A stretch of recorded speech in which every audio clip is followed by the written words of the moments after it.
और बहुत सुंदर एकटा भोजपुरी लोकगीत सुनावे। राह चलीला टोकेला सोनार सैया जी,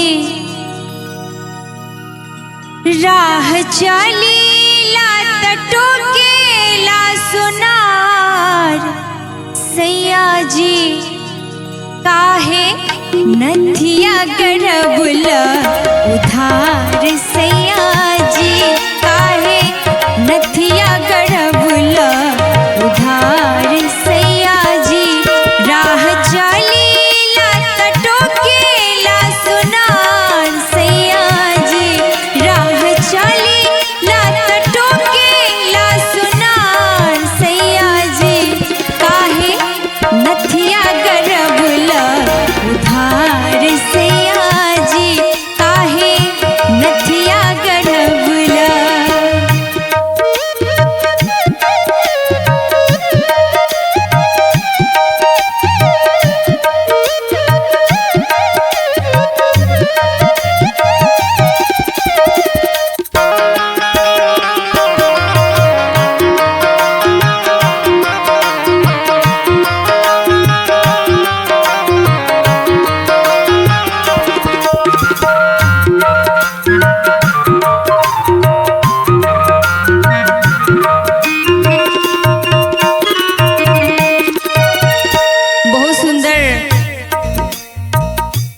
जब एक पति अपनी पत्नी को उधार एक नथिया लेकर देते हैं, पत्नी को तो नहीं पता रहता है, और जब वो पहन के बाहर निकलती है तो उनके साथ क्या होता है, सुनिए। चल धके रहिया चाहे चल धके गाली,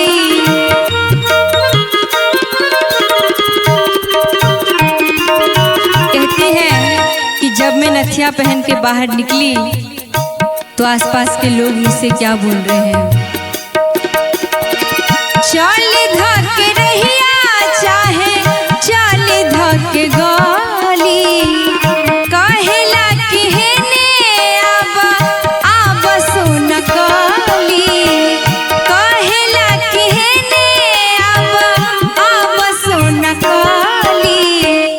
और क्या कहती हैं, जदी करत है हमरा से प्यार सैया जी, जदी करत होइबा हमरा से प्यार सैया जी, तब क्या बोलती हैं, जाके आज ही चुका द उधार सैया जी, जाके आज ही चुका द उधार सैया जी, काहे नथिया गरबुला।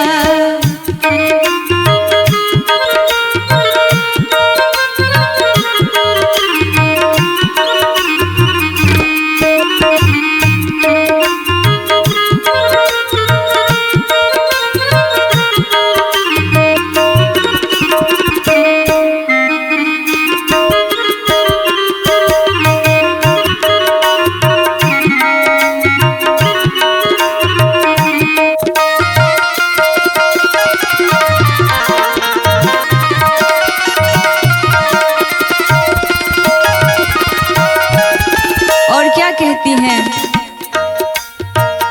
साजी सवारी जब पेनीला गहनवा,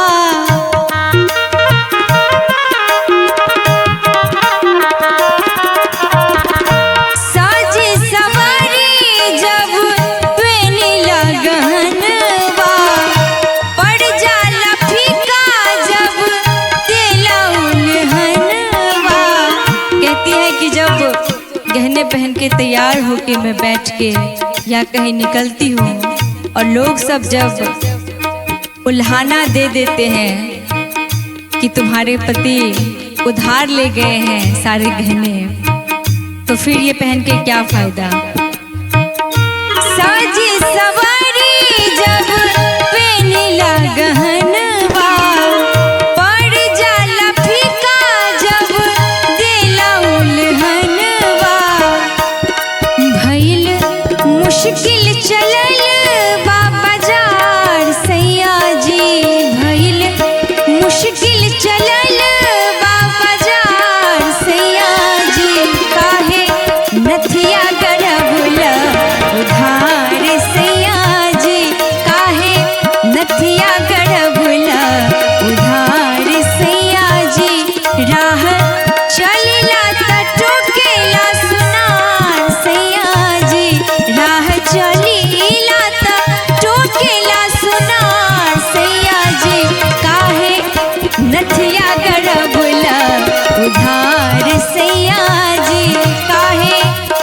नथिया गढ़बुला उधार सैया जी काहे नथिया गढ़बुला उधार सैया जी काहे नथिया गढ़बुला उधार सैया जी काहे नथिया गढ़बुला।